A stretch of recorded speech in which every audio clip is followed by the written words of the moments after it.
Hey guys, this is Brad Barnes with Barnes 4-Wheel Drive. Today we're going to take a look at our tapered steering knuckle insert.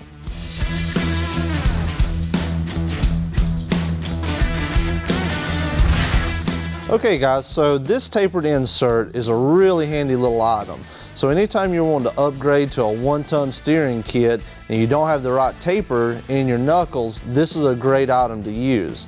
So what this item allows you to do is you can drill your factory tapers out to a straight 7/8 hole. And then you have the GM 1-ton taper. One thing to keep in mind though, this tapered insert will not work with a high angle tie rod end. The high angle tie rod ends do have the same taper, but it's a little bit deeper, so this insert won't work. Some projects do need that high angle tie rod end up at the pitman arm to prevent binding. We are coming out with a high angle tie rod end tapered insert though that you're going to be able to use in that location.